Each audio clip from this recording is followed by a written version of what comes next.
Start.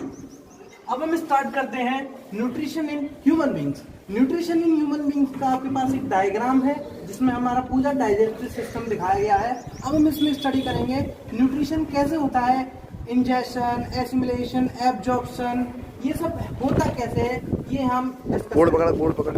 सबसे पहले हमारी ये ह्यूमन फिजियोलॉजी से एक डायग्राम है, इसकी हम फिजियोलॉजी जान लेते हैं, इसका नेम जान लेते हैं कि क्या क्या नेम है। सबसे पहले हम ऊपर से स्टार्ट करते हैं। हमारा फूड इनटेक होता है, फूड इनटेक होता है हमारे माउथ से। तो ये हमारा माउथ से जब हम फूड इनटेक करते हैं तो फूड जाता है हमारी टीथ के पास। टीथ को बोलते हैं हमारी बकल कैविटी। पूरा जो टीथ का सेट है उसको हम बोलते हैं बकल कैविटी। तो ये है हमारी यहां पे बकल कैविटी।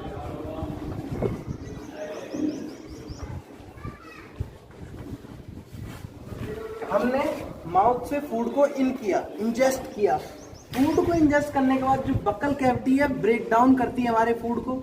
उसी के साथ दो प्रोसेस और हैं, जो हमारे एक टंग है और एक है सलाइवरी ग्लैंड।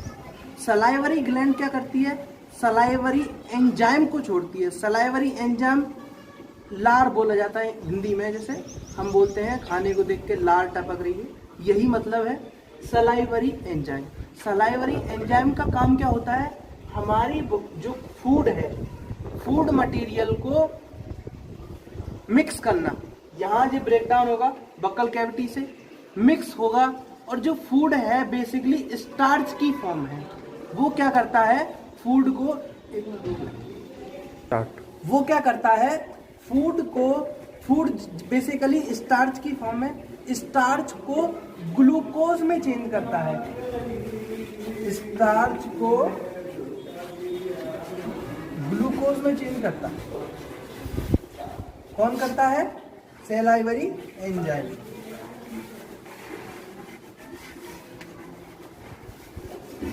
जिसको बेसिकली एंजाइम बोलते हैं। ओके, तो हम पहुंच गए थे सलाइवरी ग्लैंड। तो सलाइवा है।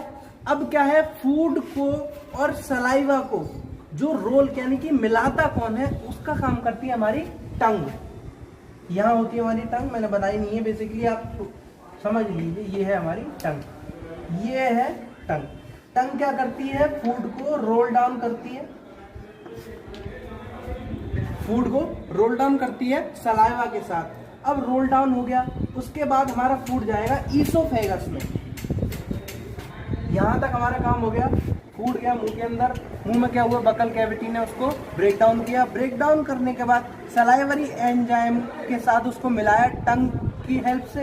अब टंग की हेल्प से फूड मिल गया, स्टार्च जो थी वो ग्लूकोज में चेंज हो गई। अब जाएगा नीचे, जो फूड पार्टिकल ब्रेक डाउन हुए थे वो यहाँ आएंगे स्टमक में, इसको बोलते हैं स्टमक। स्टमक में क्या होगा, फूड को स्टोर किया जाएगा। फूड का स्टोरेशन फिर नीचे आता है स्मॉल इंटेस्टाइन में। स्मॉल इंटेस्टाइन में क्या है, बेसिकली फूड का डाइजेशन हो जाता है, इसको digestive store of the body बोलते हैं। यहाँ डाइजेशन हो जाता है मेनली, पूरा नहीं, एक तरीके से मेन डाइजेशन जो है वो स्मॉल इंटेस्टाइन में होता है। स्मॉल इंटेस्टाइन में क्या होता है, विली लाइक फिंगर्स होती हैं, villi like finger like structure होता है। विलाई क्या करता है, हमारे फूड को एब्जॉर्ब करता है और उस फूड को कहाँ पहुंचाता है, ब्लड वेसल्स तक। ब्लड वेसल्स तक पहुंचाने के बाद जो ब्लड वेसल्स हैं वो हमारी फूड को पूरी बॉडी में भेज देती हैं। समझ गए। अब फूड हमारी पूरी बॉडी में चला गया और अब बात करते हैं बाई प्रोडक्ट वाली बात। बाई प्रोडक्ट वाली 3 बार मैंने आपको बताई। बाई प्रोडक्ट वाली बात यह है कि जो फूड हमारा एसिमिलेट करना है, अब हमें एब्जॉर्प्शन तक बात हमारी खत्म हो गई है। अब हमें क्या करना है, फूड को एसिमिलेट। तो फूड हमारा जाएगा स्मॉल इंटेस्टाइन से लार्ज इंटेस्टाइन में। अब जो एनर्जी लेवल था, एनर्जी जो थी फूड की, वो तो हमारी बॉडी ने एब्जॉर्ब कर ली। किसकी मदद से, विलाई की मदद से। Finger like projections called villi, ये एनसीईआरटी का शब्द है। अब विलाई ने एब्जॉर्ब कर लिया फूड को। अब जाएगा फूड हमारा जो बचा हुआ है वो जाएगा लार्ज इंटेस्टाइन में। लार्ज इंटेस्टाइन में फूड को घुमाया जाएगा, यहां से फूड जाएगा रेक्टम में। अब जो वाटर है वो उसको भी बॉडी एब्जॉर्ब कर लेगी लार्ज इंटेस्टाइन के थ्रू, और जो वेस्ट मटेरियल है उसका हो जाएगा एसिमिलेशन यानी कि एक्सक्रीशन। तो फूड जो वेस्टेज है वो हमारा जाएगा एनस के थ्रू बाहर। ये है हमारा एनस, और जहां हमारा फूड स्टोर होता है लास्ट टाइम पे, जब हम सुबह जाते हैं फ्लश में, तो फ्लश में फूड चला जाता है जो वेस्टेज है। अब ये जो हमारा स्ट्रक्चर है ये है हमारा रेक्टम का। ओके, भी देखा था पूरे डायग्राम के थ्रू हमने प्रोसेस समझा था कि न्यूट्रिशन का प्रोसेस ह्यूमन बीइंग में कैसे होता है। अब हम उसको थ्योरेटिकल देखने जा रहे हैं। थ्योरेटिकल देखने के लिए हमने यहाँ पे थ्योरी लिख रखी है पहले से ही। अब इसको एक बार में रीडिंग मार लेते हैं और देखते हैं क्या क्या होता है। वैसे हमें सब पता है क्योंकि हम पढ़ चुके हैं, अभी हमारे डायग्राम के थ्रू उसकी फिजियोलॉजी हम समझ सकते हैं, लेकिन एक बार हम इसको लिख लेते हैं जिससे हमारा नोट्स प्रिपेयर हो जाए। इससे पहले मैं आपको कुछ बताऊं, आप इसका स्क्रीनशॉट ले सकते हैं। अब सबसे पहले स्टार्ट करते हैं माउथ से। माउथ में मैंने आपको पहले भी बता चुका हूं, इनटेक ऑफ फूड का होता है इनटेक, फूड हम लेते हैं माउथ के थ्रू। माउथ में क्या होता है, बकल कैविटी यानी कि टीथ का जो पूरा कॉम्बिनेशन है, एक टीथ को एक टीथ बोलते हैं, एक दांत को। अब पूरा जो कॉम्बिनेशन है टीथ का उसको बोलते हैं बकल कैविटी। बकल कैविटी में क्या होता है, ब्रेकडाउन ऑफ फूड का होता है ब्रेकडाउन। फूड का ब्रेकडाउन करने के बाद टंग आता है हमारा अगला ऑर्गन। टंग क्या करता है, एक तो फूड को टेस्ट करता है, फूड कैसा है, मीठा है, खट्टा है, कड़वा है, कैसा है। अब टंग का काम मेन प्रोसेस समझिए जो हमारा डाइजेशन के प्रोसेस में, न्यूट्रिशन के प्रोसेस में है। न्यूट्रिशन के प्रोसेस में टंग का जो काम है वो हमारा टेस्ट का है।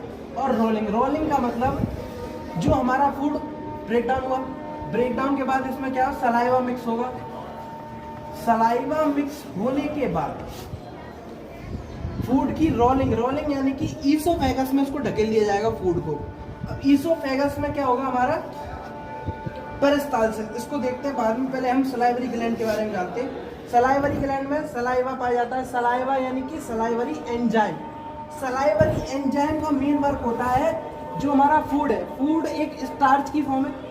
अब स्टार्च जो है फूड का वो सलाइवरी एमाइलेज के साथ मिक्स होगा, किसके थ्रू, टंग के थ्रू। कहाँ टंग हमारी ले गई, टंग के थ्रू स्टार्च और सलाइवरी एमाइलेज मिक्स होगा, वो क्या बनेगा, शुगर यानी कि ग्लूकोज। अब बात करते हैं, फूड हमने इतना कर लिया, अब टंग का काम आ गया रोलिंग का। रोलिंग यानी कि टंग क्या करेगा, ईसोफेगस में फूड को ढकेल देगा। Taking food from mouth to stomach, ये क्या करेगा, ईसोफेगस में ढकेल देगा। ईसोफेगस का क्या काम है, ईसोफेगस एक पाइपलाइन होती है यहाँ से लेकर स्टमक तक। अब जो क्या है, हमारे फूड को स्टमक से, माउथ से स्टमक तक ले जाएगा। अब बात करते हैं स्टमक। स्टमक एक ऑर्गन है, it is a large organ, it extends when food enter in it. इसका मतलब ये है कि एक ऑर्गन एक पाउच लाइक स्ट्रक्चर है। अब उस पाउच लाइक स्ट्रक्चर में जब फूड जाएगा तो वो क्या होगा, एक्सटेंड होगा। समझ गया, फूड जा रहा है ऊपर से, ये स्ट्रक्चर एक्सटेंड होगा। अब मेनली गैस्ट्रिक, यहाँ लिखा हुआ गैस्ट्रिक ग्लैंड। मेनली जो गैस्ट्रिक का मतलब है, गैस्ट्रिक एक मैं आपको बात बताता हूँ। गैस्ट्रिक यानी कि गैस्ट्रोलॉजिस्ट, गैस्ट्रोलॉजिस्ट यानी कि ऐसे डॉक्टर जो स्टमक से रिलेटेड बीमारी को देखते हैं। यहाँ गैस्ट्रिक शब्द है स्टमक के लिए यूज हो रहा है। गैस्ट्रिक ग्लैंड यानी कि स्टमक में पाई जाने वाली सारी ग्लैंड्स। ग्लैंड्स क्या है, जो गैस्ट्रिक ग्लैंड है वो हमारे गैस्ट्रिक जूसेस को रिलीज करता है। गैस्ट्रिक जूसेस को रिलीज करता है। गैस्ट्रिक जूस होते कौन कौन से हैं, हाइड्रोक्लोरिक एसिड यानी कि HCl, केमिस्ट्री आपने बहुत पढ़ा है, HCl, पेप्सिन एंड म्यूकस, ये तीन हमारे क्या हैं, गैस्ट्रिक ग्लैंड्स के गैस्ट्रिक जूस। अब इनके नाम हमने देख लिया, अब इनका प्रोसेस देखते हैं। HCl हाइड्रोक्लोरिक एसिड जो कि हमारे स्टमक में पाया जाता है, क्योंकि यहाँ लिखा है गैस्ट्रिक ग्लैंड। गैस्ट्रिक ग्लैंड का मतलब गैस्ट्रो, स्टमक में पाई जाने वाली ग्लैंड्स। अब गैस्ट्रिक जूस है जो कहाँ पाए जाएंगे, स्टमक में। स्टमक में क्या है, HCl। HCl क्या करेगा, जो मीडियम है हमारे पेट का, स्टमक का, उसको एसिडिक बनाएगा। क्यों एसिडिक बनाएगा? एसिडिक बनाने की जरूरत क्या है? अब फूड में जैसे दाल है, राइस है, व्हीट है, इसमें क्या है, कभी कभी पत्थर चला जाता है, कभी कभी सिक्का भी चला जाता है गलती से। तो क्या उसको जो भी सब है, हम जो भी उल्टा सीधा खा रहे हैं, पिज्जा खा रहे हैं, बर्गर खा रहे हैं, जो भी खा रहे हैं उल्टा सीधा सब खा रहे हैं उसको, लेकिन पेट को झेलना तो है ही है, पेट कुछ कर नहीं सकता। अब स्टमक को उसको सबको पचाना है, सबको गलाना है, उस सबको गलाने के लिए ये HCl यूज करता है। और दूसरा काम है, हमारे फूड में कुछ बैक्टीरिया चले जाते हैं, तो उन बैक्टीरिया को किल करना, हार्मफुल बैक्टीरिया को किल करना। बैक्टीरिया तो पहुंच जाते हैं, लेकिन हार्मफुल जो होते हैं, हार्मफुल बैक्टीरिया को किल करने का काम हमारा हाइड्रोक्लोरिक एसिड का होता है। अब बात करते हैं पेप्सिन। पेप्सिन का, पेप्सिन और ट्रिप्सिन, पेप्सिन और ट्रिप्सिन हमारे दो एंजाइम्स होते हैं। पेप्सिन और ट्रिप्सिन का काम एक होता है, लेकिन पेप्सिन पाया जाता है हमारा स्टमक में और ट्रिप्सिन पाया जाता है स्मॉल इंटेस्टाइन में। काम एक ही है। जो हमारा बॉडी में प्रोटीन है, प्रोटीन को ब्रेक डाउन करता है, ब्रेक डाउन करने के बाद उसको अमीनो एसिड में चेंज कर देता है। ठीक है। अगला है हमारा म्यूकस। म्यूकस गैस्ट्रिक ग्लैंड का गैस्ट्रिक जूस है। म्यूकस का काम क्या है? HCl मैंने आपको बताया, वेरी डेंजरस एसिड। जो हमारा म्यूकस है, म्यूकस क्या करता है? मैंने आपको बताया HCl क्या है? मीडियम को एसिडिक बनाता है और हार्मफुल बैक्टीरिया को किल करता है। लेकिन HCl अपने आप में ही एक वेरी हार्मफुल एसिड है। अब हार्मफुल एसिड हमारे पेट को जलाएगा। स्टमक की जो खाल है, ये खाल यानी कि स्किन, अंदर की जो स्किन है स्टमक की, उसको जलाएगा। उसको प्रोटेक्ट करने के लिए एक इनर लाइनिंग बनाई जाती है, वो है म्यूकस की। म्यूकस की इनर लाइनिंग क्या है? Protect inner lining of stomach from HCl। HCl से ना जले इस चक्कर में म्यूकस लगा है। ठीक है। अब बात करते हैं स्मॉल इंटेस्टाइन की। हमारा पेट हो गया स्टमक। स्टमक के बाद आता है हमारा अगला organ small intestine. Small intestine को मेनली बोलते हैं जहां पूरा प्रोसेस हो जाता है, पूरा डाइजेशन हो जाता है। डाइजेशन यानी कि फूड का एब्जॉर्प्शन हो जाता है। ठीक है। ये मेन जगह है स्मॉल इंटेस्टाइन डाइजेशन की। स्मॉल इंटेस्टाइन में क्या है? लीवर आता है। लीवर क्या करता है? बाइल जूस को प्रोड्यूस करता है। स्मॉल इंटेस्टाइन में बाइल लीवर नहीं आता, ये सॉरी मेरे मुंह से निकल गया, ये ऊपर होता है स्टमक के पास में। लेकिन जो इसका सिक्रीशन है, लिवर का जो सिक्रीशन है, बाइल जूस और बाइल सॉल्ट, ये हमारा काम आता है कहाँ? स्मॉल इंटेस्टाइन में। अब देखते हैं बाइल जूस क्या करता है। बाइल जूस क्या करता है? हमारे फूड को एल्कलाइन बनाता है। एल्कलाइन बनाता है बाइल जूस। अब बाइल सॉल्ट की बात करते हैं। जो हमारे फैट, हम फूड में फैट भी लेते हैं। फैट यानी कि राइस में फैट होता है, ऑयली चीज़ों में फैट होता है। अब वो फैट है, हमने क्या किया? जो फैट है उसको लार्ज, उसके फैट के मॉलिक्यूल्स, उनको मेनली बोलते हैं ग्लोब्यूल्स, लार्ज फैट ग्लोब्यूल्स को ब्रेक डाउन करता है। और इस break down of large fat globules, इस प्रोसेस का नाम हमारा है इमल्सिफिकेशन। आप ध्यान रखिए, इंपॉर्टेंट है, एग्जाम में आ भी सकता है, तो इसका नाम आप नोट कर लीजिए। मेक द, ये बाइल सॉल्ट का break large fat globules is called emulsification. The breakdown of large fat globule is called emulsification. ये डेफिनेशन आप नोट कर सकते हैं, वेरी इंपॉर्टेंट है। कभी कभी बोर्ड एग्जाम में पूछ लेता है, कुछ कॉम्पिटिटिव एग्जाम्स NTSE वगैरह उनमें भी पूछ लेता है। तो अगला है हमारा गॉल ब्लैडर। गॉल ब्लैडर क्या करता है? मेनली ये क्या करता है? लिवर बाइल जूस को प्रोड्यूस करता है, बाइल जूस और बाइल सॉल्ट को प्रोड्यूस करता है। अब उसको स्टोर करता है हमारा गॉल ब्लैडर। गॉल ब्लैडर क्या करता है? इनको स्टोर करता है, बाइल जूस और बाइल सॉल्ट को। इसका इतना ही काम है। अगला है हमारा पैनक्रियाज। पैनक्रियाज कहाँ है? पैनक्रियाज जैसे कि ये स्टमक है, ईसोफेगस से स्टमक आ रहा है और ये इंटेस्टाइन में जा रहा है, यहाँ पे होता है हमारा पैनक्रियाज। पैनक्रियाज क्या है? पैनक्रियाज के पास दो एंजाइम होते हैं, ट्रिप्सिन और लाइपेज। ट्रिप्सिन का काम मैं आपको पहले बता चुका हूं, बस ट्रिप्सिन और पेप्सिन में अंतर क्या है? पेप्सिन कहाँ होता है? स्टमक में, और ट्रिप्सिन होता है स्मॉल इंटेस्टाइन में। यहाँ लिखा हुआ है। ट्रिप्सिन और पेप्सिन का काम यही होता है कि प्रोटीन को ब्रेक डाउन करके वो भी ब्रेक करता है। ठीक है। अब हम देखते हैं अगले प्रोसेस में ये हमारा हो गया स्मॉल इंटेस्टाइन तक। स्मॉल इंटेस्टाइन के बारे में थोड़ा और डिस्कस कर देंगे, फिर हम करेंगे लार्ज इंटेस्टाइन। लार्ज इंटेस्टाइन के बाद हमारा न्यूट्रिशन जो है वो खत्म हो जाएगा। अब हम देखते हैं स्मॉल इंटेस्टाइन में विलाई। विलाई क्या होता है? मेनली फिंगर लाइक प्रोजेक्शन, जो कि स्मॉल इंटेस्टाइन में पाई जाती है। इंग्लिश में साफ साफ लिखा है, मैं इसको कन्वर्जन कर रहा हूँ। फिंगर लाइक प्रोजेक्शन जो कि बॉडी में पाई जाती है स्मॉल इंटेस्टाइन में। स्मॉल इंटेस्टाइन में पाई जाती है, वो क्या करती हैं?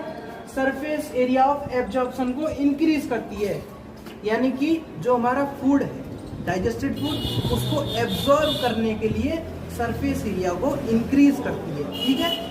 और क्या होता है विलाई का काम? विलाई क्या करता है? हमारे फूड, जो डाइजेस्टेड फूड है, उसको ब्लड वेसल्स तक पहुंचाती है, और ब्लड वेसल्स से फूड डिफरेंट सेल्स में पहुंच जाता है बॉडी को ग्रो कराने के लिए, लाइफ को ग्रो कराने के लिए। हमारा जो चैप्टर का नाम है लाइफ प्रोसेस। लाइफ प्रोसेस का पहला प्रोसेस हम यहीं खत्म करेंगे, लार्ज इंटेस्टाइन को और बताएंगे। लेकिन जो मेन बात है यहाँ तक खत्म होती है कि हमें क्या चाहिए था बॉडी के लिए? एनर्जी। एनर्जी कहाँ से मिलेगी? फूड से। फूड को क्या करना पड़ेगा? डाइजेस्ट करना पड़ेगा। डाइजेस्ट हम कर चुके हैं। डाइजेस्ट करने के बाद एब्जॉर्प्शन हमारा ब्लड वेसल्स के थ्रू होगा। कहाँ? पूरी बॉडी में जो फूड है, जहाँ जहाँ जरूरत है उसकी, जैसे जरूरत है, जिस न्यूट्रिएंट की जरूरत है, वो वहाँ पहुँचेगा। अब यहाँ तक हमारा लाइफ जीने का एक तरीका एक पक्का हुआ है, जो है हमारा न्यूट्रिशन। अब मैंने आपको बताया था बाई प्रोडक्ट वाली बात। बाई प्रोडक्ट वाली बात बिल्कुल नहीं भूलना, क्योंकि जो बाई प्रोडक्ट है, अगर वो हमारी बॉडी में रह गया तो वो हमारी बॉडी के लिए टॉक्सिक हो सकता है, नुकसान पहुंचा सकता है हमारी बॉडी को। उसको रिलीज आउट करने के लिए जो लार्ज इंटेस्टाइन, स्मॉल इंटेस्टाइन में क्या हुआ? फूड का एब्जॉर्प्शन, बॉडी तक पूरा फूड सप्लाई हो गया बाय द ट्रांसपोर्टेशन अगले लेक्चर में पढ़ेंगे। यहाँ क्या है? अब जो अनएब्जॉर्ब फूड है, जो फूड बॉडी ने एब्जॉर्ब ही नहीं किया, बॉडी ने एक्सेप्ट ही नहीं किया, ये फूड बेकार है मेरे लिए, बॉडी ने बोल दिया। अब जो लार्ज इंटेस्टाइन है, उस अनएब्जॉर्ब फूड को बॉडी से रिलीज आउट कर देगी। कहाँ से? एनस से। और जो रेस्ट ऑफ मटेरियल, यानी कि वही rest of material, undigested food, वो क्या होगा? बॉडी से रिमूव आउट होगा एनस के थ्रू। और स्मॉल लार्ज इंटेस्टाइन का एक छोटा सा काम और समझ लीजिए कि जो इसकी वॉल है, वाटर को एब्जॉर्ब कर लेती है। अभी तक के लिए इतना ही। आगे हम देखेंगे रेस्पिरेशन, लाइफ प्रोसेस, लाइफ जीने का अगला एक तरीका, अगला एक प्रोसेस। अभी तक के लिए इतना ही। धन्यवाद। और मैं आपसे गुजारिश करना चाहूँगा, हमारे चैनल को ज़्यादा से ज़्यादा सब्सक्राइब करें, हमारी वीडियोस को ज़्यादा से ज़्यादा देखें, अपने और जो दोस्त हैं जो क्लास 10th में हैं उनको भेजें। और इसी के साथ धन्यवाद।